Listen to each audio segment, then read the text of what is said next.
snap a pic of this because these are kind of going to give you an idea of how you need to manage your mind, because you're going to do a hot swap from Fajr coming in just a little bit past 4 to Fajr coming in at 5:35. And this is going to change like your eating, sleeping, everything, just in 24 hours. Good.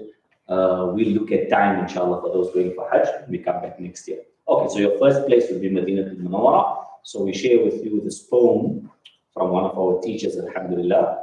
Our teacher shared with us the poem that was shared by one of the companions of Muhammad Hassan ibn Thabit, who Muhammad himself personally asked to stand on the minbar and recite phrases of poetry, praise of Muhammad.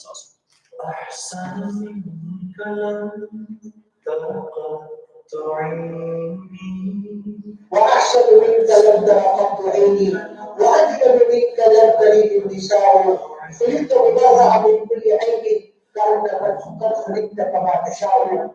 He said, O Rasul Sallallahu Alaihi Wasallam, how can I describe your beauty? How can I describe your greatness? وأحسن منك لم ترقبت عيني. My eyes have not seen anyone as beautiful and handsome as you are in the world.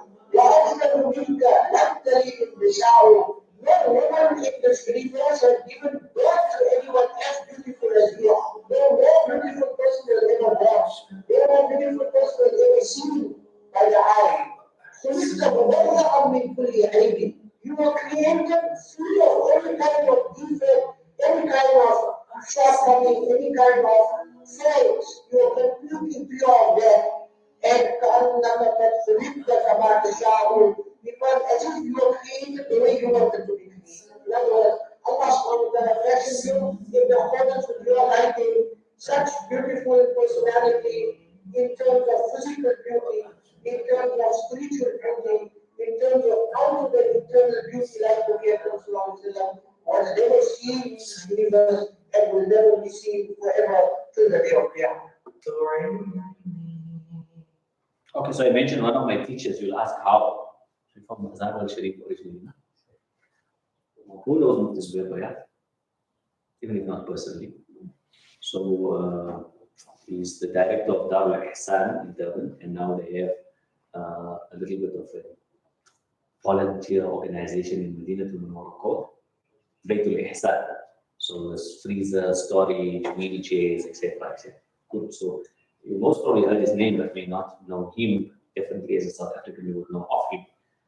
Because Hafiz from Azhar al-Sharif, Zubair studied in Azhar. So during his studying years in Azhar, I was a learner in primary school. So if you picture the Jamia Masjid in Azhar upstairs, like I was that age when you know for Jum'ah you go sit upstairs because they can see you know downstairs. So when he gave his first Jum'ah as a student of Sharia, not when he was a Mufti, it was in the Jamia Masjid of Azhar, and SubhanAllah, that's where I first met him, and subsequent to that, alhamdulillah, we had a relationship for many years, to the extent of from 20 plus years ago, when he would come on the journey of Hajj, there would be a specific place in the Haram of Makkah al-Mukarramah where all the Hanafi ulama of the world would sit. So Syrian, Bosnian, Turkish, Indian, Pakistani, Bengali, etc. would sit in a particular area. This was the section of the Haram. So when you appreciate the history of the Haram, that there was the Musalla of each Imam of Fiqh. So there was the Hanafi Musalla, the Shafi Musalla, the Maliki Musalla, the Hanbali Musalla. So all the Hanafi ulama would sit on the side of the Hanafi Musalla, and that's where I would sit literally next to this day on day. And we together, he senior to me, would kind of look at who we saw the previous year in the same area. And then we were fortunate, subhanAllah, to meet the South African man who was able to tell us, because he would be there in Ramadan and on Hajj every year, he was able to tell us this person is here every second year just for Hajj. This person is here in Ramadan, and these are the times in Ramadan when he's here, like which few days, and then he's here for Hajj during this period. Actually, this was like in a different era to what we live now, because the Haram is so much more in flux. I'm talking just during my lifetime. So still meet him, but like now he has his own entourage, other people with him and stuff. So it just makes it around and run away. Anyway, that's this is the okay. So the next very short clip, subhanAllah, is a drone footage flying over Masjid al-Nabawi, and I think it really will drive home the point of us going to Medina al-Munawwara as a destination for many of us, the first destination on our trip.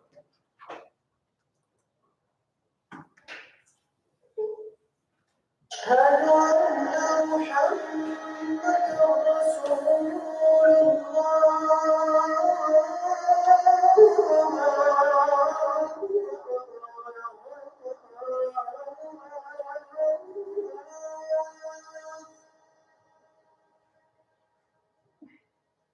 أشهد أن محمدا رسول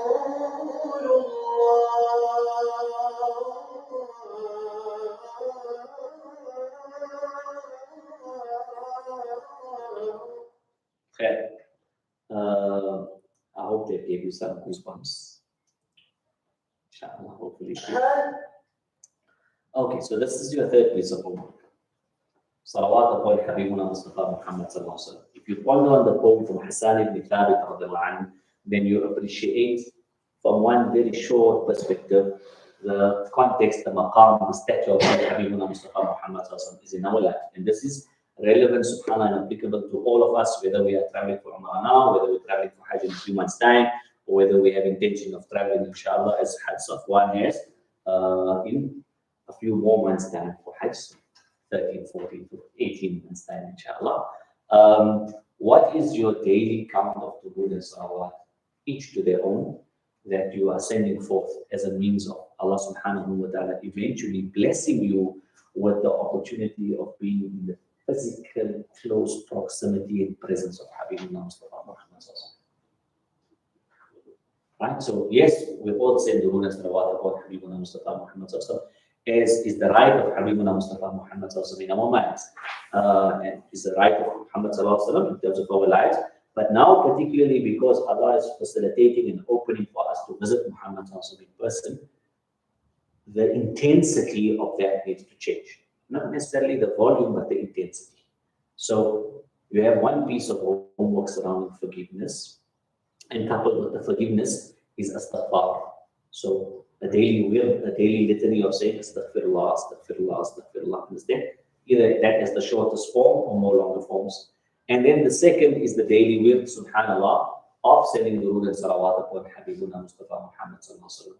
So whatever works for you, if you regularly in the practice, I don't know whether it's like Qurtuba standard issue or something. Both Mu'allimas have digital counters, right? So I'm just teasing. But yeah, so whatever it is, subhanAllah, with added intensity now, not necessarily volume, but with added intensity. Why? Because when we go to Habibuna Mustafa Muhammad sallallahu, in the few minutes when we will be able to have discourse with Habibuna Mustafa Muhammad sallallahu, aka that Rawdah visit, it's not like before. So I reference Mufti Zubair, Hafidhahullah, may Allah protect him, and all the ulama for a long time.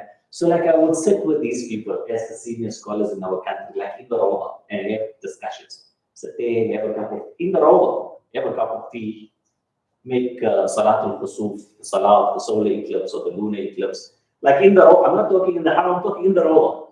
Now, how long you been? 10 minutes. So you have to pre-invest in that. More so, subhanAllah, for you, as the urgency is more, you're going now, right? So how much of durood and salawat, what Habibuna Mustafa Muhammad said, like I said, the count is not important, but physically engaging it on a daily basis with consistency and regularity is what is sought after. Good. What is the whole idea behind going to Madinatul Munawwarah? The whole idea behind going to Madinatul Munawwarah is nothing other than this one hadith. ما بين بيتي ومنبري روضة من رياض الجنة. Everything else is secondary. Everything else in Madinatul Munawwarah is secondary. The core thrust of spending 9 nights or 10 nights or 6 nights or 7 nights or whatever else it is, or 5 nights or 3 nights in your package is what? ما بين بيتي ومنبري روضة من رياض الجنة. Between my house and my member is the garden from the gardens of Jannah, where I'm going to be physically close to Muhammad sallallahu alaihi wasallam, which means I can greet Muhammad sallallahu alaihi wasallam, which is the big part of going to Madinatul Munawwarah. Why are you going to Madinatul Munawwarah? Not to go to Masjid al-Nabawi. Going to Madinatul Munawwarah to greet Habibuna Mustafa Muhammad sallallahu alaihi wasallam. Right? Here I get the 2-in-1, Black Friday specials. Right? I get to greet Muhammad sallallahu alaihi wasallam whilst I am in Jannah. Muhammad sallallahu alaihi wasallam, as Allah references in Quran, indeed, his speech is nothing except a form of revelation. So Allah is saying that the words of Muhammad are a form of revelation. And Muhammad is saying, between my house and my member is. He didn't say is like. There are other hadith where he says is like, similarly, comparison. No. He said is. He didn't say is like, and there's a big difference. He's not saying it's like being in Jannah. It's close to, no, he's saying it is Jannah. So you are getting 10 minutes in Jannah. We don't have the chance to, which we'll unpack later, inshallah, the rest of the class next year. But just as a taster, and particularly for our brother and sister from our class who are in attendance, and for our sister who's not in attendance today, subhanAllah, this was put together so that you get an understanding. Good. Now, we are going in December. December in Medina Munawwara is what season? Winter. Fine, which means what? Pack a thin, light, comfortable windbreaker / what? Rain jacket. One piece that can serve both functions. Right? They say you must give them that brand that's on the boycott list, not that brand. Which brand? Good. Fine. So, what's it? First escape, I think. First ascent. Sisters and sportsmen's wear. Okay, good. All right, so subhanAllah, this clip is from a morning between the Hajj and Fajr in December, where it's raining. You can see the masjid is wet.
Okay, I'm not able to say what Adhan this is.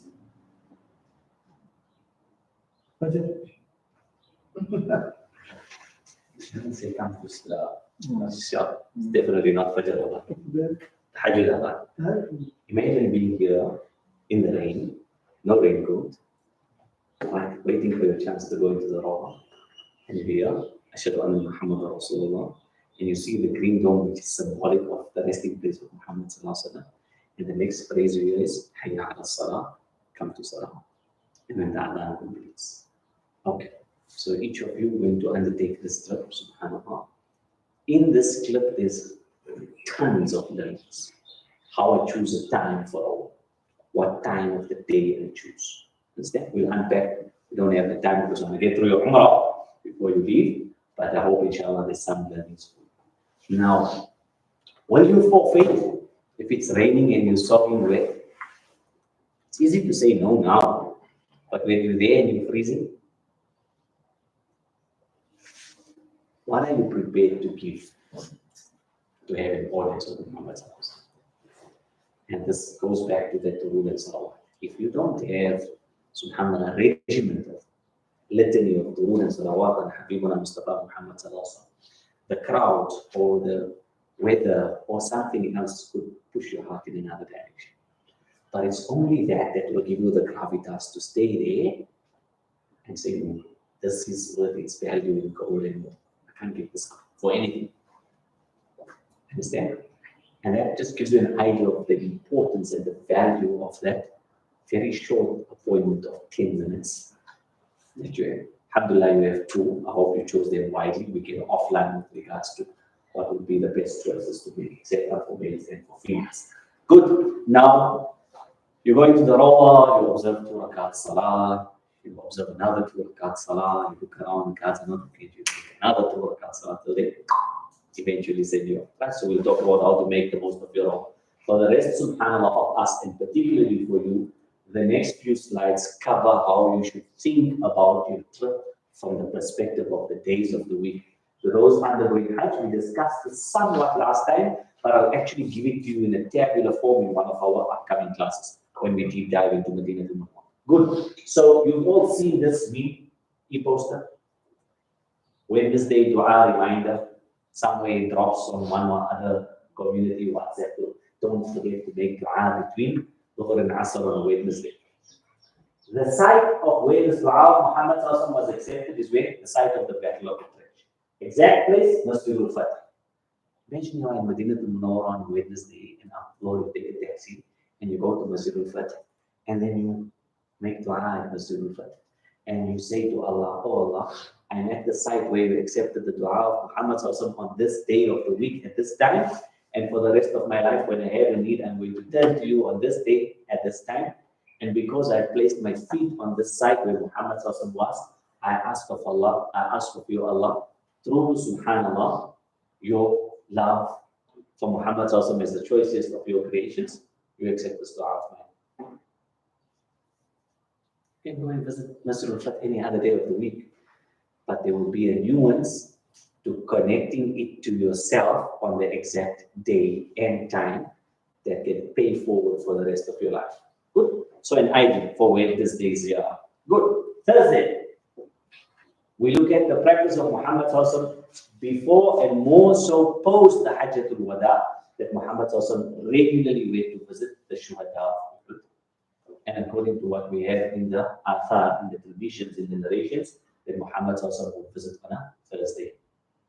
So when it comes to choosing our ziyarah of Uhud, then we give preference to Thursday. So you got Wednesday activity, you got Thursday activity. Good, this name is making notes. Very nice. Mondays and Thursdays, subhanAllah, in the Haram of Medina to Munawwara, we mentioned in the class before, the closest you will get to the experience of Ramadan is Monday and Thursday. And the 13th, 14th, 15th of the Islamic month. So you got the notes from your parents.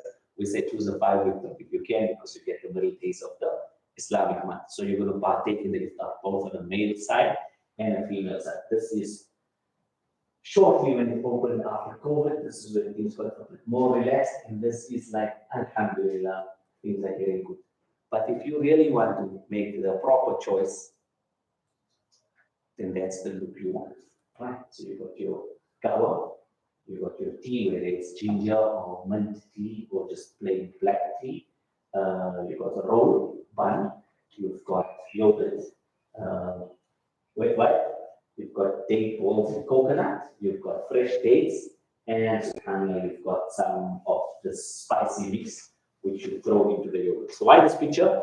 This picture so that you mustn't go there and look like you don't know what you're doing. You look like a novice, right? So see there, that's the yogurt. So you take the yogurt, give it a good shake, good, because literally it's like a mound, and then you take the spice and you drop it in there, comes to the spoon, and then you mix it, good, and then you dip the bread in there. This is naturally a sealed zamzam, and sometimes you're lucky to get sealed zamzams, otherwise you just get regular cups of So I hope inshallah either you will fast. In winter it's easy. You will fast, preferably we said last week, a Monday, not a Thursday, as your first fast, because you want to see the impact of the fast on you 24 hours later in terms of energy levels. So your first fast, preferably a Monday, so that you can see by Tuesday, this is how the fast hits me. This is what I need to do for support. If you fast the first time on a Thursday, then the quality of your Jum'ah becomes questionable. Right? So you got it. And then after Maghrib, so like after the Salah and the Janazah Salah, and Sunnah, and whatever else, you will find tea served. So make sure that you get your fix. In winter, make sure you ask for zanjabil, because naturally it's ginger tea, so it has the properties that you require to keep your body resistance up. And then this is not Instagram pictures, these are my advice. So eventually you must have 1 or 2 cups with that for you. And then subhanAllah, this was also taken in the rain by one of our good friends, Hussein Kala and me, close friends. So this is one of Hussein's pictures. People from your part of the world, no? Good. So that was Thursday, right? Friday morning, as brothers, you want to, inshallah, take some time and go to Jannatul Baqi. So you're going to do this after Fajr. Generally, the time to visit Baqi would be generally after Fajr and sometimes after Asr. Friday mornings after Fajr with relative certainty, Baqi would be open. So you don't have the opportunity of stopping at each of the graves of significance, but it's important to know, subhanAllah, where the different graves of significance are. So you'll enter from here, and they will push you to the right, and you'll go kind of the outer perimeter as much as possible. And at the point, they will push you back in again, and then you'll come close to the grave of Uthman, and then subhanAllah, they will make you exit. So the idea is always try and keep on the outer perimeter, reciting, if you know Surah Yasin, alhamdulillah, you can recite Surah Yasin like 3-4 times maybe. If not Surah Yasin, then you just recite whatever portions of Quran, at minimum Surah Al-Ikhlas, 3 times over each time, which is the equivalent of reciting an entire Quran. And 70 as Kisali Thawab for all the marhumin in Baqi, and by extension in the Ummah of Muhammad also, and have a burning desire for what? To have your last resting place be Jannatul Baqi. Is it possible? Very possible. When you prepare for Hajj, you should prepare as if you are not coming back. So who started making the list of du'as?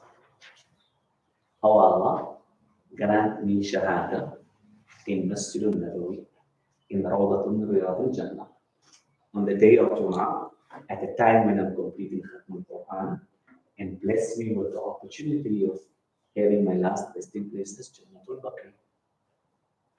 Imagine you died in the 10 minutes in the row.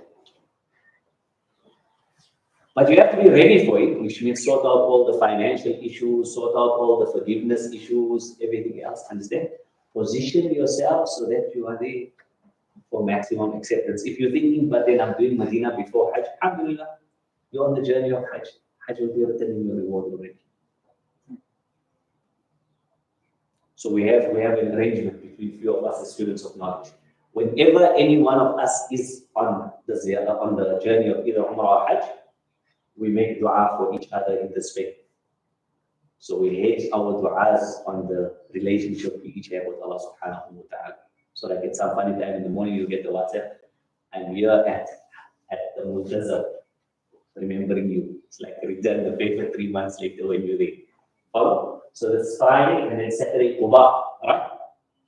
من تطهر في بيته ثم أتى إلى المسجد فصلى فيه ركعتين كان كأجر العمرة. You will not see this picture again, like in real life, because people have been taken away, and now you have the bay to walk with. So subhanAllah, we will know people who live in these areas. Every trip we would make, we would speak to them, meet them, etc., etc. But yeah, so share this, not because we don't have newer pictures, because you can't get these ones. These are our own ones. So we did Wednesday, Thursday, Friday, Saturday, right? And then subhanAllah, Sunday maybe you can do sometime in the marketplace. Monday naturally would be a day of fasting. Tuesday the day would fast, and then Wednesday you're back to Masjidul Fatih.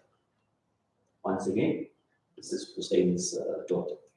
Okay, so that was very quickly taking you through Madinatul Munawwarah in terms of how you sequence what you're doing on the different days.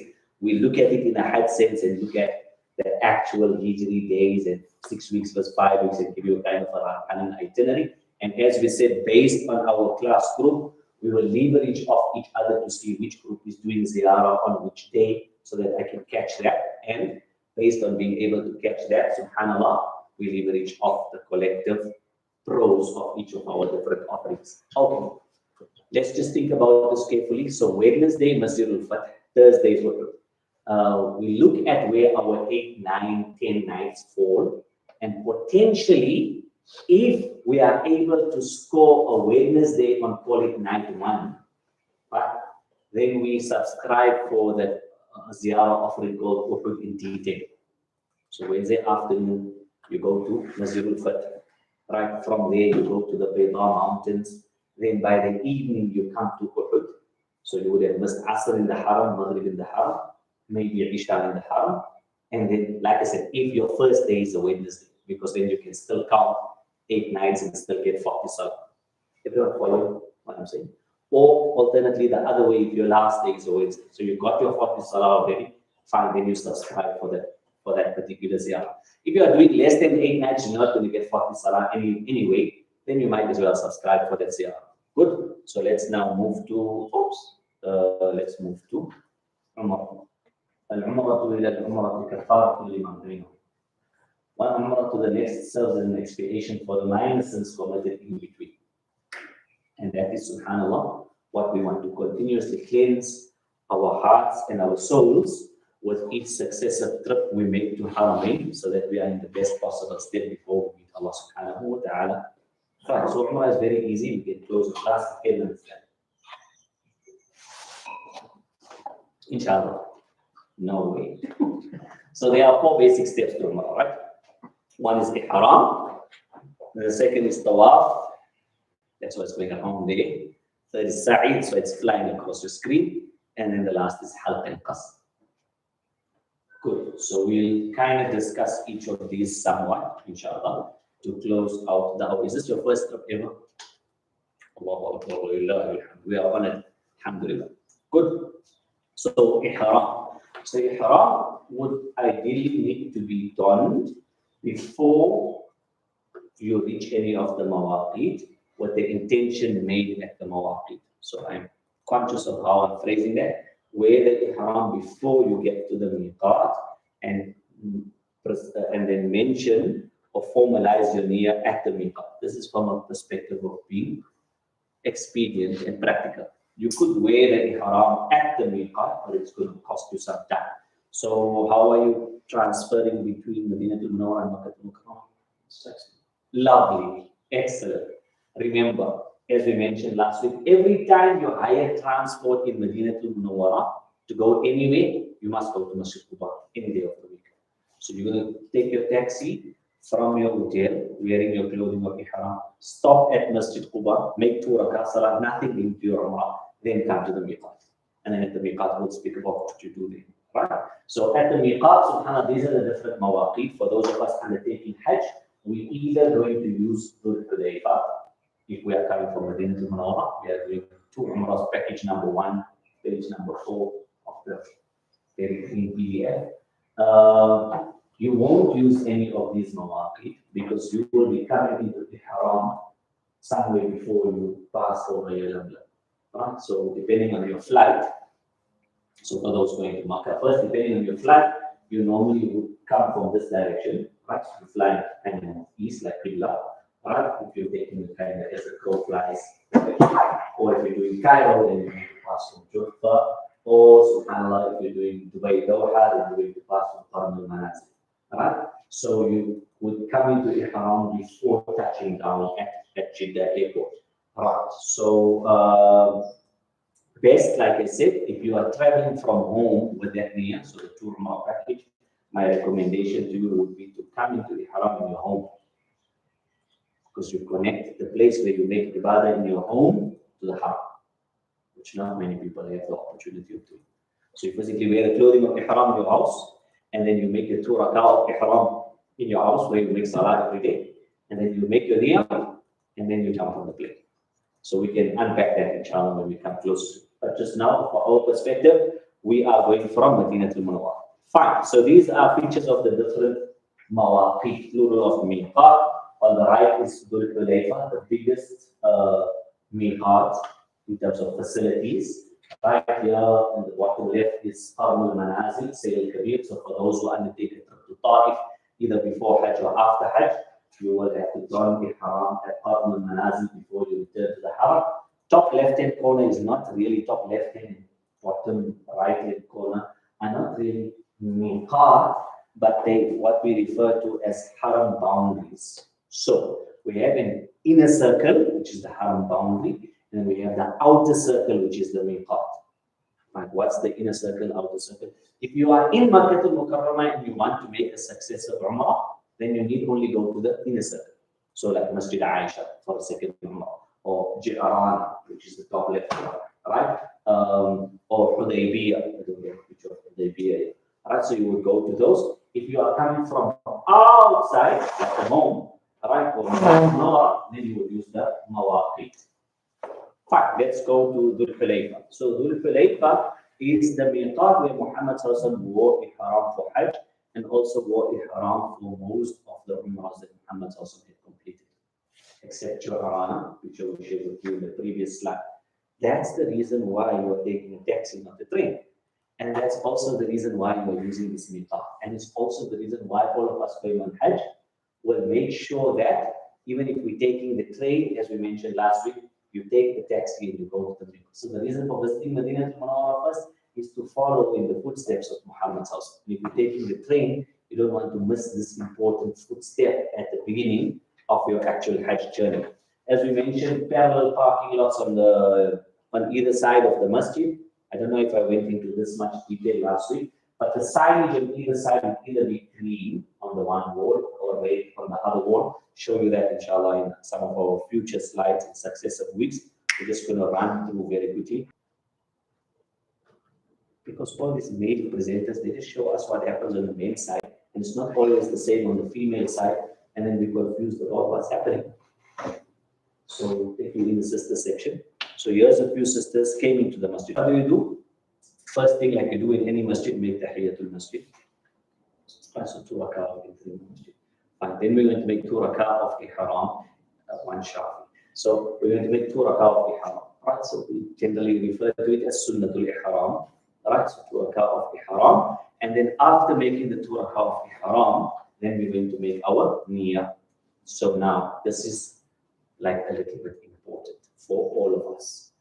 All the niyyat, plural of niyyah, all the intentions that we make on our trip that are unique to the trip, aka Umrah or Hajj, right, have the same formula. Sounds like a physics class, right? And if you manage to grasp this, this is the formula to any niyyah you make for any ibadah. What is the formula? What are you doing? Sitting in the class. What are you doing? Okay, what are we planning to do? We're planning to make Umrah, right? Oh Allah, I intend Umrah. Okay, for who you make your Umrah? For your pleasure. So the idea of Tawheed, for none other than Allah. Okay, oh Allah, I intend Umrah for your pleasure. That's why I'm learning how. And then you ask Allah for 2 things. Make it easy for me and accept it from me. Let's fast forward to being in the Haram now. Now we must make tawaf of Umrah. Oh Allah, I intend to make tawaf for your pleasure. Make it easy for me, accept it from me. Let's fast forward to tawaf al-wada. Oh Allah, I intend to make tawaf al-wada, the farewell tawaf for your pleasure. Make it easy for me, accept it from me. Let's go out of Umrah and go and do something on Hajj. Oh Allah, I intend to throw the stones at the Jamarat for your pleasure. Make it easy for me and accept it from me. Sa'i. Oh Allah, I intend to make Sa'i for your pleasure. Make it easy for me and accept it from me. And if you're thinking like, where did this guy come with his own derivations? Go and read the Arabic niyyah. Allahumma inni uridul umrata. Oh Allah, I intend Umrah. Lillahi, for you. Fayassirhu li, make it easy for me. Wa taqabbalhu minni, and accept it from me. So it's the same formula that you find even in the niyat, the intentions that you find in the very voluminous Hajj and Umrah books. So if you grasp these 4 things, niyat cover, whole trouble. Just need subhanAllah these 4 things. There we go. Paparazzi. F5. Okay, so we will share some of these with you, inshallah, in time. You must just keep reminding me, right? So this is how we make our niyyah. So we finished our 2 rakat salah, we make niyyah. The moment we complete niyyah, what must we recite? The talbiyah. لبيك اللهم لبيك لبيك لا شريك لك لبيك إن الحمد والنعمة لك والملك لا شريك لك. So, right, there were a few pieces of homework already. What were the few pieces of homework? Forgiveness, and then conscious consumption over a 7-week period. Fine. Durud and salawat upon Habibuna Mustafa Muhammad sallallahu alaihi wasallam. So 2 of them require that we dedicate some time every day. Forgiveness, astaghfirullah, other than the reaching out to everyone, and then the durud and salawat upon Muhammad sallallahu alaihi wasallam. And then here we drop a 3rd one, subhanallah, which is a daily wird and litany of reciting the talbiyah. Like how anxious and zealous and enthusiastic are you about reaching the Kaaba? Profess that to Allah every day. Labbaik Allahumma labbaik. Allah, I am present. Labbaik la sharika laka labbaik. I am present, there is no partner for you. Inna alhamda wa ni'mata laka wal mulk la sharika lak. Verily all praise and all bounties are for you. You have no partner. Every day. Good? So subhanallah, after making our niyyah, we recite the talbiyah minimum of 3 times. Right? But there's a way of reciting the talbiyah. So how? The talbiyah is recited in 3 phrases. Labbaik Allahumma labbaik. Labbaik la sharika laka labbaik. Inna alhamda wa ni'mata laka wal mulk la sharika. These are the 3 phrases recited 3 times over. You can recite the talbiyah like how you hear it on every other recording. That, subhanAllah, is not the closest to the sunnah. Reciting it in these 3 phrases is the closest to the sunnah. Some of you are students of Arabic language. Inna alhamda is just a phrase. And wa ni'mata is just a phrase. Laka wal mulk is just a phrase. But inna alhamda wa ni'mata laka wal mulk la sharika lak is a full sentence. So these nuances, for those who are students of Arabic grammar, you will know that there's no punctuation, there's no commas and full stops. These nuances in terms of our ibadat will receive, subhanAllah, by being transmitted from generation to generation out orally. So when we speak about the concept of a sanad, a chain of narration, لولا الإسناد لقال ما شاء من شاء, had it not been for the concept of a chain of transmission, anyone would be able to say whatever they wanted to say. So we receive these spiritual gems how? By being in the company of people who are in the company of people who are in the company of people who are in the company of people who are righteous, who are in the company of Muhammad sallallahu. So the proper way of reciting the talbiyah is in 3 phrases. Labbaik Allahumma labbaik, labbaik la sharika lak, labbaik, inna alhamda wa ni'mata laka wal mulk la sharika lak. 3 times over, then you pause for a while. So what we're going to do, 2 rakat salah of ihram, then make our needs. Oh Allah, I intend Umrah for your pleasure. Make it easy for me, accept it from me. Recite the talbiyah 3 phrases 3 times over, then lift your hands and make dua. Dua. This is a journey of dua. It's a journey of raiding and plundering from the unlimited, boundless treasures of Allah subhanahu wa ta'ala. So I asked in the beginning of the class, what homework did we give? Work on your dua box. We're still going to unpack that much more. But subhanAllah, what is the reason for me undertaking this trip at this time? It's not really my choice. Allah chose me at this time. But what do I need in my life at this time? And if this journey is supposed to be the pivot for me to change my life and reset the clock and be like a newborn baby based on the hadith of Muhammad sallallahu, then what are all the things I foresee I will need till I eventually meet Allah subhanahu wa ta'ala?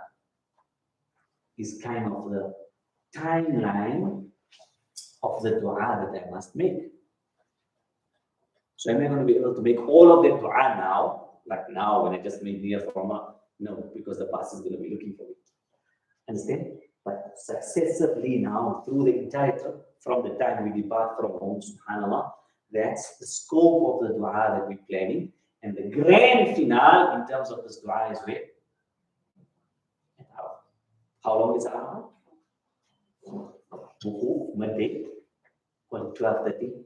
I'll give you the exact times, inshallah, in one of our successive classes. The exact times for your upcoming Hajj. Pinpoint position. You can write it down that day when the Moulana says it's wukuf, then it's still 2 minutes, like you have the exact times. All right? Good. When does wukuf end? When we came in the class to learn, you're supposed to tell us. So people have this notion that wukuf ends at sunset. The time of wukuf ends at Fajr the next morning. The prime time is between Zawal and sunset.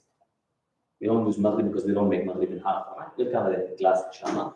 But wukuf ends at Fajr the next morning, which means that the window period of my wukuf is what? It's Zawal, midday to Fajr the next morning. Count the hours. It's 12 hours to midnight. And let's say it's early Fajr because we're going for Hajj in summer. So 4 o'clock in the morning, it's 16 hours. You have a bank of du'as to make for 16 hours currently. 14 hours, 13 hours, 10 hours, 4 hours, 2 hours, 1 hour. No. But you're going to build that bank from now to before you jump on that plane. Inshallah, we're going to help you through that process. Good. So you make a short dua now. Allah to grant us ease on the safar. It's 450 kilometers away to Makkah al-Mukarramah. Grant us good health. Allow us to be able to complete our Umrah with siha, with good health, with ease, with acceptance, etc., etc. And whatever other personal du'as you want to make at this particular point. Alhamdulillah, 450 kilometers. Drop into Makkah al-Mukarramah some hours later. Get some 5-block route snacks there on the way, stopped in the middle of the desert area, all of that. Fine. Okay. Boom. Here we find ourselves outside the house. All right.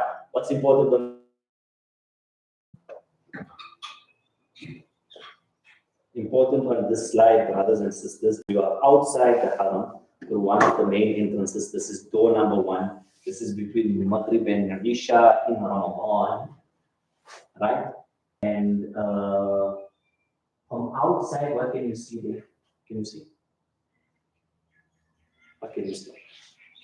Our eyes are not so good. When you drink Zamzam, you must make your half a better eyesight. What can you see? You can see the Kaaba. So we know that the auspiciousness of being in Makkah al-Mukarramah in front of the Kaaba is what? That the du'as at the first sighting of the Kaaba are really accepted. How many of us this will be our first trip ever? Okay, and the rest of us?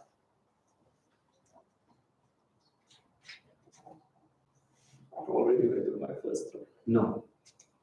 I don't know if I shared with this class. So forgive me, right? Because there's multiple forums. But you are the main class. Like you're the full Monty, not the crash course. Good.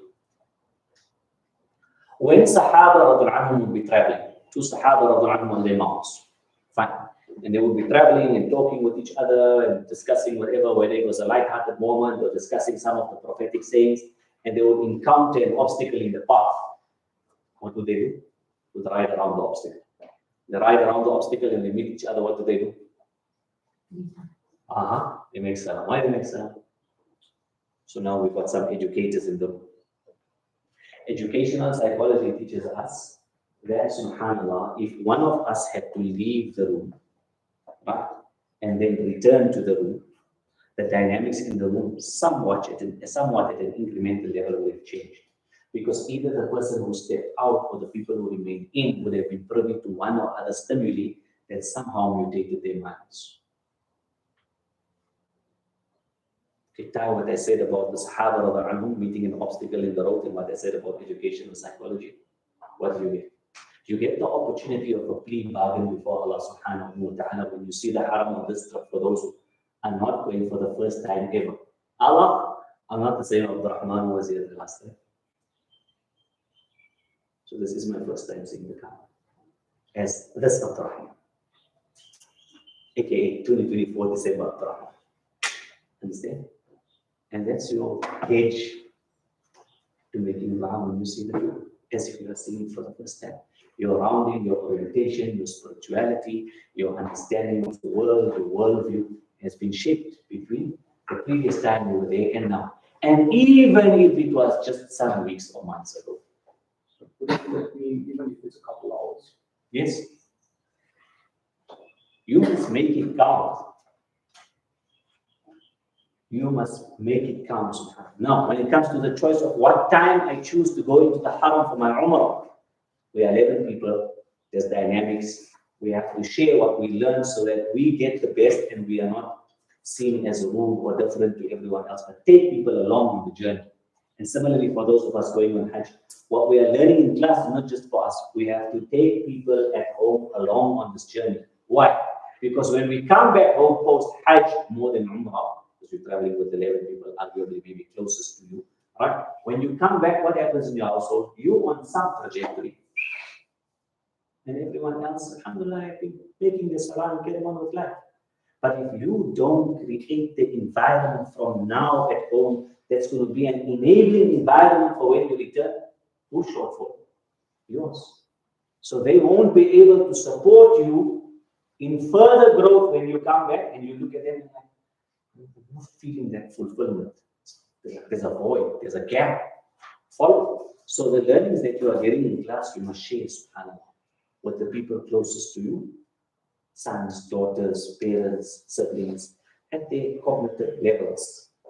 So that, subhanAllah, they are on this journey with you. And it's also you giving, paying forward. They will also undertake the journey of Hajj at some time, aka the journey of Umrah. Good? So, please bargain with Allah. Allah has seen you for the first time. Now, this dua must count. What is the view you're looking for? So, you come with your gaze lowered. We're quickly running out of time. We cutting corners. Anyway, gaze lowered. Enter the masjid with your right foot. Make me off nafil i'tikaf. Keep your gaze lowered. You'll know that there's markings, I'm sure, as they've told you, it's markings on the floor for the subs, like a thin brown line after, call it every 3 of these tiles, or every 5 of these tiles, or every 2 subs is a brown line. That gives you an orientation. Okay, there's a brown line here. If I'm perpendicular to the brown/black line, Qibla is ahead of me. Understand? So you keep moving. It's not a straight trajectory, even though in the picture you see from the door, boom, you can see the Kaaba. You don't walk directly to the Kaaba because there's thoroughfares and walkways, whatever else. Oh, now Qibla is somewhere on my right. Okay, fine. They're saying I must go down the stairwell here. Eventually, boom, where do I find myself? I will find myself in our instance, because alhamdulillah, we're all able-bodied. So this would be for people who naturally are challenged with mobility, first floor, etc. But the type of view that you want to get when you eventually connect with the Kaaba is a view that's unrestricted. That means there's no physical barriers, no pillars, walls, all of that kind of thing, right? This is kind of the view you want to get. Someday. I see the brown line. Kind of Qibla is in their direction. I'm out of the thoroughfare, so I'm not obstructing people that are walking around.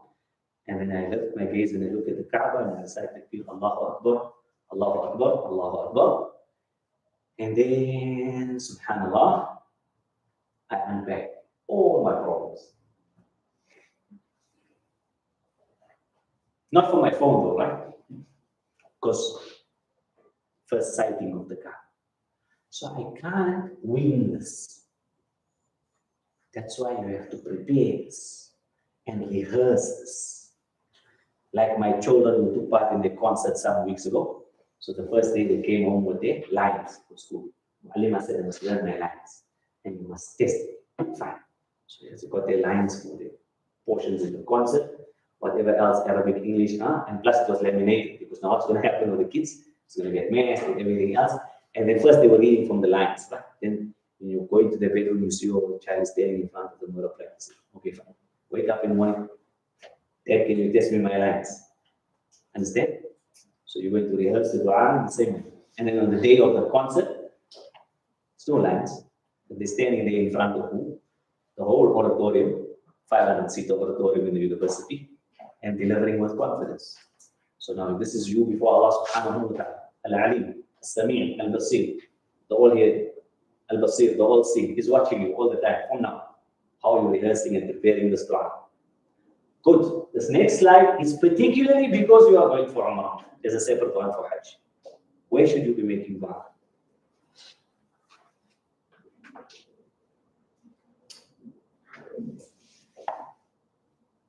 Okay. One. All of these have a hadith linked to it, right? So there's spiritual backing, validation, justification for each of these. Two, during the walk. Beneath Mizar Rahman, so the golden gutter. This picture not so clear, so let's just spoil the mood there. Go quickly to a previous picture. Mizar Rahman, the golden gutter. Right, so we're on 3 now. In the Hatim, semicircular area, Hijr Ismail, so you've seen those posts saying that there's access to the Hatim for males at certain times and females at certain times. Females all the time on the mataf. Every salah on the mataf. All your ibadah in Makkah al-Mukarramah on the mataf. You have unrestricted access. Lap it up. Before some clown's mind changes somewhere in the world and then, mashallah, you get restricted like how we've been restricted for all of our left existence. Follow? This is only like now. Before this is like just ending. Make the very most of it, subhanAllah, as the women folk of the Ummah. Alright. Between Rukn al-Yamani and Hajar al-Aswad. So the last quarter of a round of the wall. Right? So when you see the Rukn al-Yamani, رَبَّنَا آتِنَا فِي الدُّنْيَا حَسَنَةً وَفِي الْآخِرَةِ حَسَنَةً وَقِنَا عَذَابَ النَّارِ. Why is it the prescribed dua? Because it's comprehensive dua. So you can recite the رَبَّنَا آتِنَا فِي الدُّنْيا حَسَنَةً وَفِي الْآخِرَةِ حَسَنَةً. But what is the tafsir, the commentary, the exegesis of the رَبَّنَا آتِنَا فِي الدُّنْيا حَسَنَةً for you? It's what you have written in the books, your dua books. So when you say رَبَّنَا آتِنَا فِي الدُّنْيا حَسَنَةً, compared to the person who just came there with this few du'as that they've learned and didn't prepare, your رَبَّنَا آتِنَا فِي الدُّنْيا حَسَنَةً means worlds different from what their رَبَّنَا آتِنَا فِي الدُّنْيا حَسَنَةً. You get what I'm saying? So you invoking that dua, but Allah, I'm saying the short dua speak to great thinkers and innovators and philosophers, subhanAllah, and entrepreneurs, and they always walk around with a moleskin. Not because they don't have smart devices, because what you write, because Allah took it over the pen, comes to pass. So like you're going to write your du'as in the book in successive weeks, months, and years, even before Hajj, you read the dua, you feel like, but Allah granted me this already. And then what happens? Your Lord informs you, you are grateful, you will grant increase. You read the dua, you realize, Ya Allah, you granted me this already, you show more gratitude to Allah. Right? Okay, 6, behind Maqam Ibrahim. Finish your 2 rakats, your 7 rounds of tawaf, we'll make 2 rakat behind Maqam Ibrahim, place of acceptance of dua. You at the Maqam Ibrahim, you incline your gaze to the area between the Hajj al-Aswad and the door of the Kaaba, place of acceptance of dua in the Kaaba. May Allah grant us all this opportunity. Say confident at the well of Zamzam. Standing there, where you are making salah behind Maqam Ibrahim, a couple of steps of prayer, you're literally standing on top of the well of Zamzam. Mount Safa. Inna Safa wal Marwa min sha'a'ir. Safa and Marwa from the sha'a'ir, from the signs of Allah. What does Allah say about His signs in Quran? وَمَنْ يُعَدِّمْ شَعَائِرَ اللَّهِ فَإِنَّهَا مِنْ تَقْوَى الْقُلُوبِ. Whoever venerates the signs of Allah, then this is from the righteousness of the hearts. So Safa and Marwa, places of acceptance of dua. In the Mas'a, meaning between Safa and Marwa, so it's also a place of dua, and then Marwa. Sure. How many places? 12. There are other hadith as well. These are the 12 main ones. Where do you encounter all these 12 places? Where are all these 12 places? Where in Makkah? So technically, when I'm entering the Haram to make Umrah, do you see what's happening? How different is this slide to the Hajj slide? Hajj slide has 18 places of acceptance of dua. 12 of the places of acceptance of dua you are able to encounter on your first meeting of the Kaaba. This informs my choice in terms of when, in what state of mind, of rest, of nutrition, of hydration, I enter the Haram to make my Umrah. So yeah, I'm going for Umrah, we're living on the 31st, we land there, say for instance, whatever day, by the 7th, we'll be in Makkah. Yeah, very nice. But think about, okay, hold on. I get to Makkah. Do I have to go into the Haram immediately to make my Umrah? No. Because I can't waste this.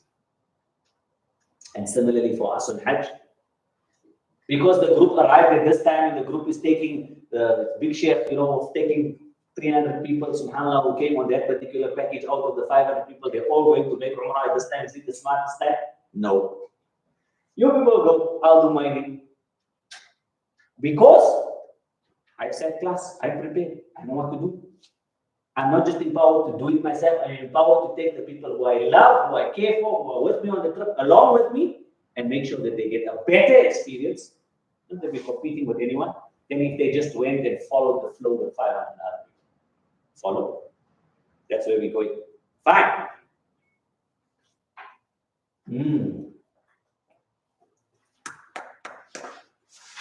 How to structure the dua? Don't worry.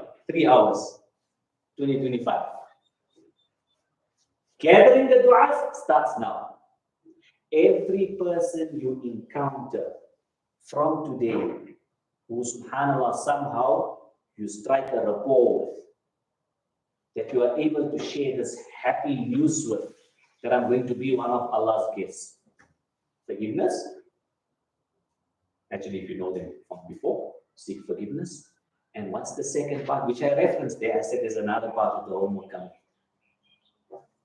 I'm going to be at Allah's house. What would you like me to make dua for you for? Because what happens when you tell him I'm going for Umrah, make dua for us? Then, inshallah, I'll make dua. No, you must ask him, what dua you want? I never ever got this question before. No problem, Hajj. Here's my phone number. Think about it, inshallah. WhatsApp me. Call me. Type it out to me. What did I say when one asked about, but I'll ask forgiveness from them and they may just brush me aside?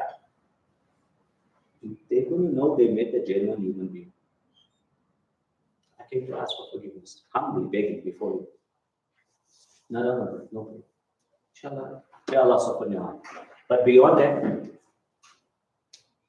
I want to extend a gesture and an invitation to you, because I'm going to serve as your representative before Allah subhanahu wa ta'ala. Whatever du'as you want, inshallah, please share them with me. I don't mind making it with the Kaaba, on Arafah, at all of those 12 places. Al-Hujjaj wal-Ummah wal-Fillah. You are a delegation of Allah subhanahu wa ta'ala. A delegate doesn't represent himself. You represent the constituency. Everyone in the Ummah of Habibuna Mustafa Muhammad, by extension, every other human being or creature of Allah that you can communicate with, you represent him on this journey. So you must carry the du'as. So you're going to start writing books and books and books and books of du'as. And we'll speak about structuring it, right? So your homework between now and when we meet next year, gather to du'as. We're also going to meet next year, inshallah, in Medina al-Munawwarah, inshallah. Now you can't go anywhere. I got you on WhatsApp. Find you. Okay, inshallah we have a ball of a time together. Yeah, so now we make dua at length. 1 hour, 2 hours, 3 hours, whatever else we chose when we came into the haram, so it will enable us to be able to make salah time in between, etc., etc. Fine. What were the 4 aspects of Umrah? Ihram, sorted out. Right? Dua was there right aside. Now the next aspect of Umrah was tawaf. Okay, so very quickly. Tawaf requires wudu. We need to make a need. Everyone knows, right? Allah intend to make tawaf for your place and make it easy for me, accept it from. Fine. Tawaf requires for males ittiba. Ittiba is exposing the right shoulder. Fine, so we'll share with you a video, because we don't have time for a demonstration in our class. Share with you a Facebook link to how to tie the ihram from the wall here on the other side of the quadrangle. Istila is every round of tawaf, like every set of units of salah, we will start with takbir. So every round of tawaf, we start with istila. And then ramal, this marching action for males in the first 3 rounds of tawaf. And then we end the tawaf with 2 rakat salah.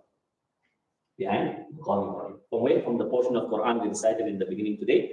وَإِذْ جَعَلْنَا الْبَيْتَ مَثَابَةً لِلنَّاسِ وَأَمْنًا وَاتَّخِذُوا مِنْ مَقَامِ إِبْرَاهِيمَ مُصَلًّى. Allah says, and we have extracted the maqam of Ibrahim, the station of Ibrahim, as a musalla, a place of salah. So these are the big ticket, important bullets, line items when it comes to making tawaf.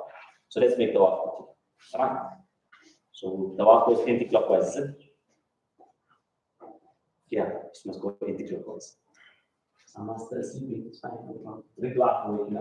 Fine. So now what you see in this picture, ittiba, so the right shoulder open. And also if we look at the gait, you can see it's not a very slow walk, it's more of a brisk pace. So it doesn't mean you must run away from this knee and the other 9 people. It means you must simply lift your knees a little bit higher, marching action. The rationale, the wisdom behind this, subhanAllah, where it comes from, we will share with the class when we unpack every one of the rituals on Hajj. We're going to know where it comes from in Quran. You're going to appreciate some ahadith surrounding it, and you're going to appreciate the historical precedent of it from the seerah of Prophet. Hajj isn't taught in that manner in this country at all, anywhere else. So that's why we have so many sessions. Fine. Okay, so now we start our tawaf. Now we're going to go around the Kaaba. Where do we start? We start at the Hajj al-Aswad. Good, we saw the kind of pace. Don't worry, we will start properly just now. We may have here Master Istilah, and we're going to move around. FYI, you are facing the Haram from this direction, which is the direction of the Yemeni court. Let's start. Where at the Hajj al-Aswad? So where are we? We are in line with the Hajj al-Aswad, like this gentleman. Good. How do we know it's the corner of the Hajj al-Aswad? We can see the door of the Kaaba, and we can see, call it the teardrop embossing or embroidery. Then you know that's the corner of the Hajj al-Aswad. These Hajj notes, Umrah notes you are taking now will be outdated in a couple of years' time because they've changed the design on the Khilaf of the Kaaba. Good, so you're having the teardrop embossing. Alhamdulillah, it's relevant for now. We'll change in a while. Fine, so you can see he's standing perpendicular with this corner of the Kaaba. And what does he do? He raises his hands outstretched towards the Kaaba, symbolically as if he was touching the Hajj al-Aswad, and then he turns the hands to himself, kisses his palms, and what does he say in the process? Bismillah Allahu Akbar. Is it important whether you raise your hands first and then kiss your hands, or kiss your hands first, then raise your hands? No. It's a symbolic gesture of appreciating Istila. I'm seeking to make salam with the Hajj al-Aswad. I'm connecting myself with this stone on the corner of the Kaaba. Fine. So he makes istila. Then, subhanAllah, he starts his round, his left shoulder, and similarly alongside him is all the women he serves as mahram for. All right.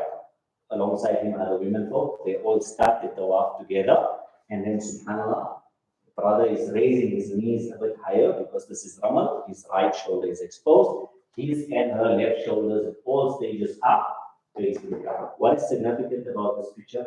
He's trying to keep his flow of movement on one trajectory. So he took this marker of where the sub is, and he said, okay, I'm going to make istilam here. Then I'm going to turn, imagine you are the side of the Kaaba, and I'm going to walk on the line. And I'm trying to keep this trajectory going right around the Kaaba, so I don't get pushed this way, that way. I'm not worried about whether my chest was facing or my back was facing, because if I was on the line of the sub, then I have shoulders facing all the time. You know what I'm saying? Sometimes there will be an obstruction, we move a couple of steps to the right or a couple of steps to the left, but that kind of where do you choose to make your tawaf in terms of there's the Kaaba, right? And how far away? So look at what the crowd is at that time, and the safe guesstimation would be break that up into thirds, no matter how far the person is. At the switch over of the second third and the last third will be the sweet spot. That's where the tawaf will flow. How we know this? We do heat mapping, right? We do industrial engineering. Look at the crowd.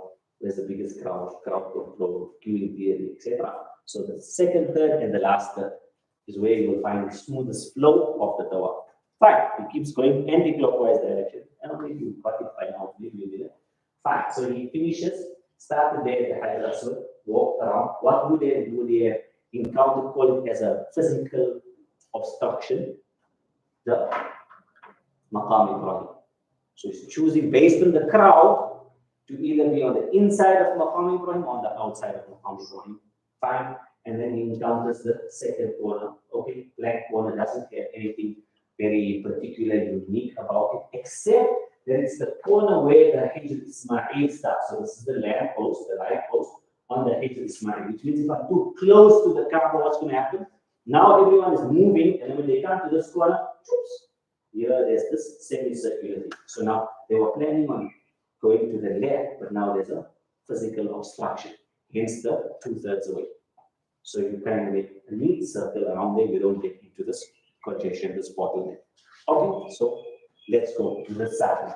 So naturally, this is at the time it's close to Salah, so whether they were in Tawaf or were not in Tawaf, they start forming the sufuf. Hence, we say choose the time of your Umrah when it's not likely to coincide with a Salah time directly, meaning you're not making Tawaf like right on the Iqamah, because they or close to the Iqamah, because you have this situation where people are starting to sit in the sufuf to line up for the incoming Salah, and then you try to continue your Tawaf. And naturally, because of the sufuf, the males and the females get separated, so it creates a little bit of a challenge. Once you have made your first Umrah, then you can navigate this because you kind of know how it works. Right, there's something else in the picture that we want to call out, subhanAllah, and this is particularly for those going in summer for the Hajj trip. Can you see this family? Maybe you know, maybe you don't. It looks like this, so it comes back in the end, inshallah.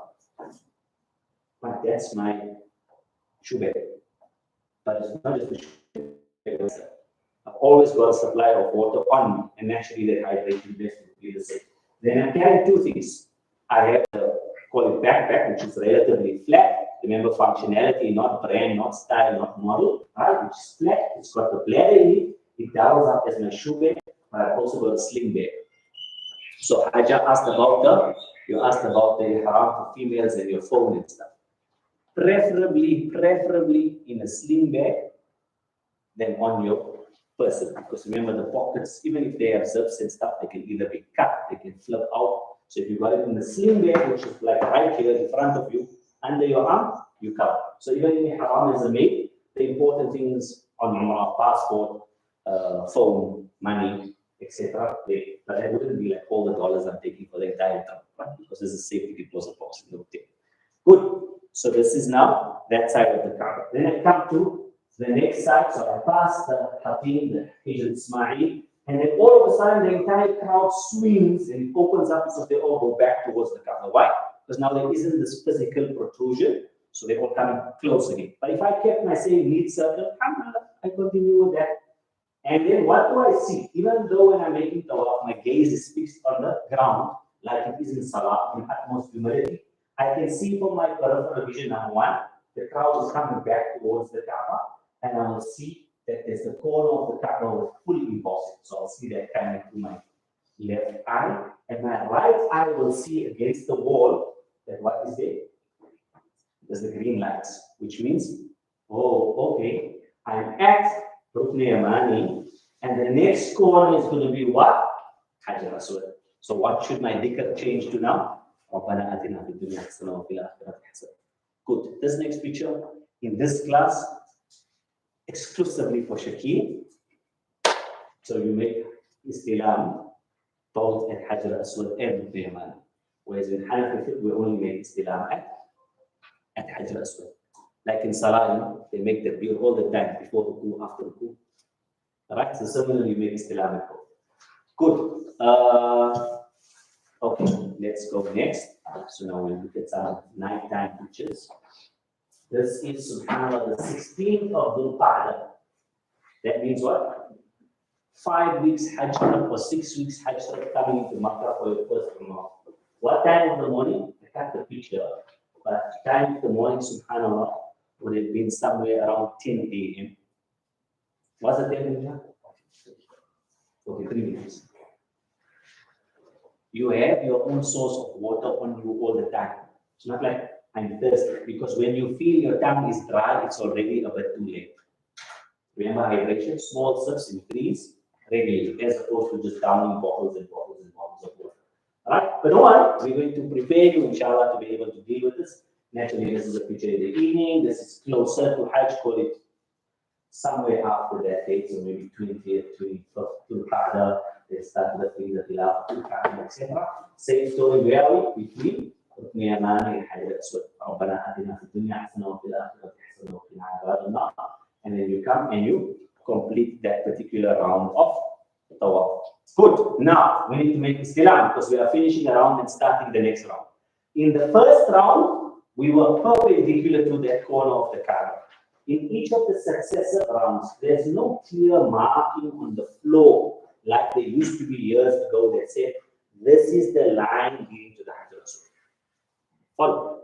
So you read some of the Umrah and Hajj literature, it says, when you will come to the line, there's no line. They didn't revise the book. All right? What are your markers? The teardrop embroidery and the green light. So we have what we call the error of parallels. So don't just look at the Kaaba and say, okay, I'm in line with the Hajj al-Aswad.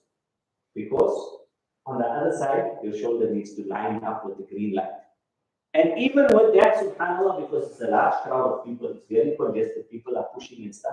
When you make istilam in the successive rounds, imagine you are on the side of the Kaaba, you don't turn your entire countenance towards the Kaaba, you simply lift your hands. Bismillah, Allahu Akbar, and continue.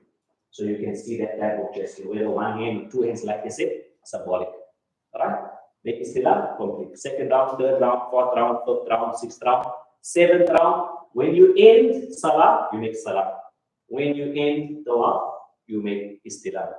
So you end the last round with istilam. Fine. Then you're going to, whatever time of day or night, you're going to carry on walking. Even though you finish the seventh round, carry on walking faster as if you are starting an eighth round, but only do a quarter of that round. So come to the corner after the Hajj al-Aswad. Now make your exit. Why? Because at this point, when you finish that round, there's thousands of people trying to start and there's thousands of people trying to end. So you just keep walking till all of that congestion and chaos has subsided, which is another quarter, and then you walk out in this particular trajectory, and then you double back behind Maqam Ibrahim so that you can go and observe your 2 rakat salah. As a man, be as close as possible to the Maqam Ibrahim. Appreciate it if there's people making tawaf here, then like first few steps people are making salah. It's easier to find a place closer to the Maqam Ibrahim if you come from behind. Because if you come from in front, for instance, a trajectory where people are making tawaf, and you say, okay, this guy is in tashahhud, he's going to finish now, in a couple of seconds, I'm going to stand here. And the guy sees you standing there, what happens? Hajj, move. Follow. So if you come from behind, you're like, okay, maybe the show will let him finish. I'll stand. When he stands up and finishes the salah, then I'll take that place. Follow. So this is kind of how you would approach it. Walk around, come to the next corner, and then down back. Right. What do you see in the Maqam Ibrahim? Where's all those Android users? Yeah, taken with an S22, December 2022. Good quality camera, huh? MashaAllah. That's what it looks like inside. In case you close the curve and want to go and look into the glass, you won't even be able to see through it properly because it's such thick glass, right? But we just thought I'd share that with you. Cool. Where are you likely to land up when I say double back and then come from the rear? If you come from behind, but if you come from in front, you get sharp push, etc. Remember, you don't have to be directly behind Maqam Ibrahim, but we look for the letter and the spirit. We look for the form and the essence. Right, so where you can, you can. If you can't, anywhere on this side of the Kaaba. If you can't, anywhere on the Maqam. If you can't, anywhere in the Haram. So inshallah, we go for both, and you'll get it. If you just follow the tricks I'm sharing with you. Sisters, what about you? So when I was here Friday, Jum'ah, Ramadan starting that evening, Mom was here. Mom is in her mid-70s. Follow. Behind Maqam Ibrahim, a good few steps at the back. It's only ladies. There's no men making salah around me. If it's in the day, preferably where there's the shade, because remember the Haram is a huge structure. So anytime other than Zawal, there's shade. Right? And then subhanAllah, that's where Mom would have done her rakat salah behind Maqam Ibrahim. So what do? We finished the Haram, from the four finished talk. We have two more. Sa'i and then halq and qasr. Fine. So now we here, we made our 2 rakat salah, opportunity of dua again, behind Maqam Ibrahim. We can't go to the multazam based on the crowd. We can look and incline our gaze towards the multazam. And then subhanAllah, we would make more dua looking at the multazam. Then we're going to go and drink some zamzam. Skip. Right, so we'll cover that in detail. Maybe I'll share this much with you. Ma'u zamzam lima shuribat. The water of zamzam is for whatever you drink. So when you finish, after finishing your 2 rakah of wajib of tawaf, then you're going to get a drink of zamzam. Now here, subhanAllah, whatever, and not just this occasion, every occasion when you drink zamzam, you must make dua. Every time when you enter the haram, you must make dua, drinking some zamzam. Here, more so, because you are like literally standing above the well of zamzam. And take zamzam, look towards Qibla, drink in sips of 3. Remember the dua at the time of drinking zamzam, which is what? Allahumma inni as'aluka ilman nafi'. Allah asks you for beneficial knowledge. Wa rizqan wasi'an, and for wide and expansive rizq sustenance. Wa shifa'an min kulli da', and for cure from every ailment and sickness and illness. Wa amalan mutaqabbala, and for righteous actions that are accepted, because you can do righteous actions, but they can be rejected. Wa lisanan dhakira, and for a tongue that's perpetually wet and moist with your remembrance. Wa qalban khashi'a, and for a heart that's subhanAllah endowed and imbued with humility. Wa rahatan 'inda al-maut, and for raha, for peace, for tranquility at the time of death. Wa maghfiratan 'inda al-hisab, and for forgiveness at the time of accountability. Understand? You can make whatever other du'as you want today. Right, next, sa'i. Let's run. Literally and figuratively. Niyyah. Niyyah, everyone knows? Oh Allah, intend sa'i. For your pleasure, make it easy for me, accept it for me. Opportunities of dua, where? Safa. Throughout the sa'i, Marwa. Good. Why do we commence at Safa? Abdur bima bada Allah. I commence with that which Allah commenced with. So Allah mentions Safa first in the Quran, hence we start with Safa. Hasten in the area illuminated in green. So before we used to say run between the green lights, now the whole area is lit up in green because some people will see the lights that they die. Right? Sa'i is 7 rounds. 7 rounds means what? Safa to Marwa equals 1 round. Please don't do 14, because then you land up on the wrong side and then you are confused and then you land up doing extra. Yeah, so Safa to Marwa, 1, Marwa to Safa, 2, 3, 4, 5, 6, 7. So you will start your first round at Safa and end your 7th round at Marwa. Good. And at the end with the dua. Why end with the dua? In order to take up residence in Makkah al-Mukarramah, as the one place in the world, there are certain rights that need to be fulfilled. The rights of the city of Makkah al-Mukarramah, the rights of passage are what? Tawaf and Sa'i. You can't live in Makkah without fulfilling those rights. So your dua is, Allah, now you have made me complete my Umrah, and you have made me a fully fledged citizen of Makkah al-Mukarramah. Don't worry about what the authorities say and what your passport says. In Allah's eyes, like you Makkah now. You fulfill the rights of Makkah. Bask in the glory of the best place on earth, alhamdulillah, for as long as you remain after having fulfilled its rights. Okay, so people ask this next question. On the successive days, I'm going to make tawaf, alhamdulillah. What about Sa'i? Can I make Sa'i? Sa'i is only necessitated for a tawaf that requires fresh ihram. So let's play that back. The day after my Umrah, I go to the haram to make tawaf. Did I wear ihram? No. Okay, this one, if you higher grade, right? If you catch this one good. You know those people who are saying men must just wear the ihram clothing and go onto the mataf? You know those people? You must share this with them. Maybe they'll stop wearing fake ihram. If you got it, you got it. If you didn't get it, khalas, it's still early in the day, late in the morning. Fine, Sa'i. So follow the signs that say Safa, right? Eventually you get there. Where are you going to get? You're going to get to this mount. This is on the ground floor, right? And this pillar is your mark. You can't miss it. You'll be like, there must be so many pillars in the house. What is this guy talking about? When you come to Safa, there's one huge pillar. Fine? The safe, quiet place at Mount Safa, any time of the day, month, year, week, Hajj, Umrah, Ramadan, Umrah. This guy is very confident to say stuff like this. Any time of the day or night, any time of the week, month, year. The quietest place at Safa is behind this pillar towards the wall. Let's explain. People are starting at Safa, they're going to move towards Marwa, that's on the far end. Other people are coming back from Marwa towards Safa, they're going to turn either before or after this pillar and return. Who's there in that corner? No one. So when you come to Safa, you proceed to the far wall past this pillar, you turn around, remember the markings on the floor for the socks. You'll see like, cool, I'm facing Qibla. And more than that, what will you see in a current disposition? You will see the Kaaba. So you'll see the corner of the Kaaba, Hajar Aswad corner, follow. And then you stand facing Qibla at the beginning of your sa'i and you make Istilah, Bismillah, Allahu Akbar. Good. Make your niyyah. For Allah intends sa'i for your pleasure, make it easy for me, accept it from me. And before you start walking to Marwa, what do you do? Opportunities of dua. So you raise your hand and you make dua. So whatever you want.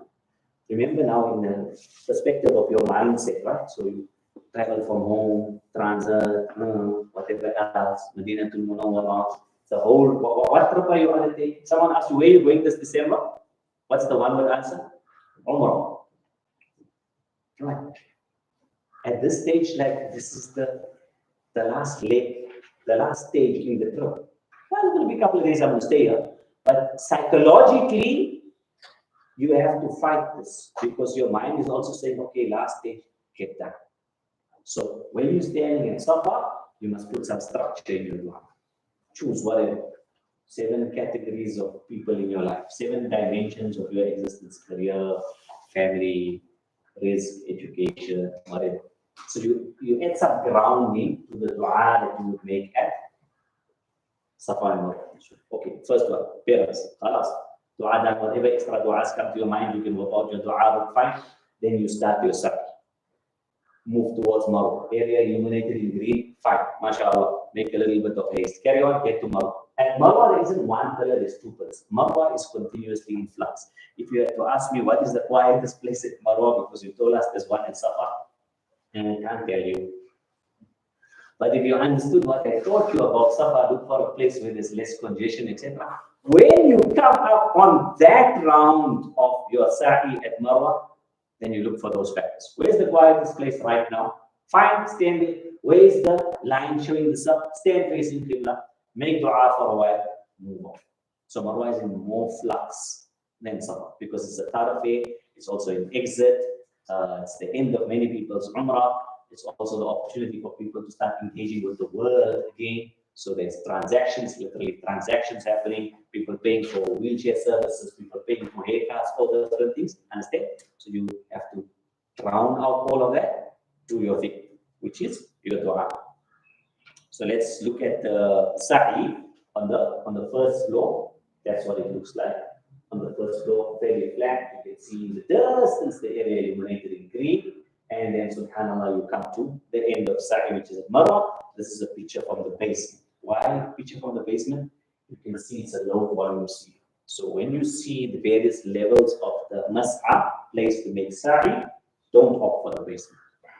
Low level, claustrophobic, congested. Yes, there is air conditioning and stuff, but the better experience, if you are able to watch it like all of us in class, would be ground floor, irrespective of the crowd, because you get a little bit of the ascent and descent, which mimics what Hajar alayhi did. Or otherwise, if you have elderly people with you, or you're exceptionally tired, which means you didn't think smartly about when you went to make your Umrah, then subhanAllah, you want to go to one of the successive floors. 4 components of Umrah, which was Ihram, Tawaf, Sa'i. 3 done. Last one. Halq and Qasr. To release from Ihram. So the hadith of Muhammad also that mentioned with regards to the maqam, the stature of a mother over a father, which is what? Your mother, your mother, your mother, then your father. So similarly with regards to releasing from ihram, where Muhammad also mentioned halq, thumma al-qasr. What would you say with him being skinhead? Do you mind? So you have to shave it. Okay. It's the fashion. The fashion in Makkah is to be bald, less, clean, sinless, pure. I only cut my hair in Makkah. Not that I don't trust the barbers here, but they like places of it. So if my mom complains my hair is too long, like it is now, then you just tell her what to add.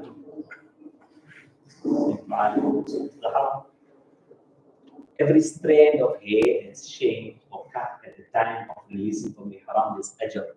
Like when you look at Qurban, we encourage to choose animals with more fur, more hair, understand? More wool. Similarly, subhanAllah, for releasing from ihram. So for brothers, yes, we need clean up on the sides, etc., etc., but don't lose the volume of your hair. Because many times people say, no, I'm going for Umrah, we'll take a nice haircut. Lose it. Good. And to the young sisters at university at this time of the year, when we do Jum'ah, we encourage them that if they are traveling, they should consider traveling to Haramain to make Umrah as opposed to other parts of the world. And we tell them that if they shorten their hair, Allah will be worth it. How? Every time they release from ihram, they have to cut some hair. So you can end up coming home with a bob, but get reward for it. Okay, so for the Shawafi, and FYI for the Ahnaf as well, in Shafi fiqh, the bare minimum would be 3 strands.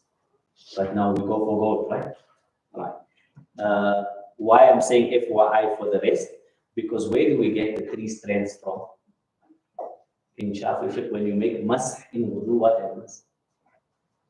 Just understand. Whereas for the Ahnaf, it's a quarter of the head. So that's usually like how these guys getting away. It's based on the 2 ahadith speaking to each other. Alright? Okay. What about the skinheads? So you said, what happens if I go after a few hours, make another Umrah the next morning, the next afternoon, shave your head again? So similarly, like how the istilam was symbolic, passing the razor, not the number 1 machine, passing the razor, the blade, right over your head is symbolic as well. And they will be here. Right? We will all know that, like, it grows in a couple of hours. Okay, women folk, preferably with regards to releasing from ihram, not at Marwa. The entire place, I keep telling myself, and I haven't done it, inshallah, I'm going to do it for our next class. I've got pictures of the control rooms in Makkah al-Mukarramah, where they manage the haram as a facility, like all the screens. Think about the shopping mall, how they've got CCTV for the entire shopping mall. Think about the size of the haram. I'll show you pictures of how big the haram is, right, using some South African examples, inshallah. So they've got the entire thing on CCTV. Every square centimeter of the haram is on CCTV. So a sister who says, no, I'll stay here in the corner, and fellow sister will trim my hair to release me from ihram, no one will see. Yeah. So now you wore ihram, which was a higher level of modesty and haya than wearing hijab, and then you exposed yourself. Follow? So release from ihram when you get back to your sleeping quarters, to your hotel. Fine, brothers, barber shop, mashallah. 10 riyals, 12 riyals, make a price before you sit in the chair. Speak to them in Urdu and Arabic. What the price is, so there's no arguments after that. And then, mashallah, you're done. Okay, so that's 12:40. You are going through. You may have a ton of questions. You are only, this is publicly, I'll commit to it. If you want to do a session or 2 via Zoom or whatever else, we could, inshallah. You want to bring in the rest of your traveling party with you. Don't mind doing a short expose with him, answering some questions, inshallah, and we can link up Allah willing when we go together. Good. To the rest of the class, there was through Tawaf and Sa'i, literally flying. Tawaf and Sa'i alone is 3-4 hours. Physically on the ground and in class, right? So there's a whole lot of different dimensions from the physical and spiritual and psychological and emotional surrounding tawaf, the movement of tawaf, etc., that we need to share with you, and inshallah we're going to share that with you in the successive classes. For now, subhanAllah, we have the walk that's taking place tomorrow. Even though we don't have a class next week Saturday, the walks are likely to continue week on week. So we'll drop the posters for the walks on the class chat. And similarly, if you attend the walk, we'll add you to the walk chat. So there's a separate chat for that, because there are people who don't attend the class but attend the walk. Why? Because there are people who sat the class in years prior but still walk with us so that they can meet you and benefit you and give you from their experiences of Hajj and Umrah. When is our next class?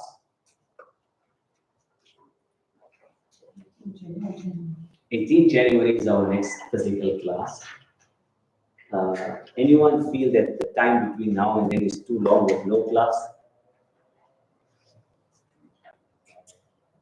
Okay. Okay. Would you consider online class? And if you were to consider online class, would this time suit you, meaning Saturday mornings? So we don't have use of the facility over the next few weeks because the school ends, and now they're like, it's like a barrier between the close book about it, put that in the box and then take it out to 2025. So we don't have use of the facility. That's why we're not doing class next week. But also because it's a long weekend, so some of you may be away, and I would want you to pamper your children and your loved ones with the available long weekends, etc. as a build-up to Hajj. So you earn some social credits for the 6-7 weeks you'll be away. Right? So do we want to do online class? Shall we? Okay.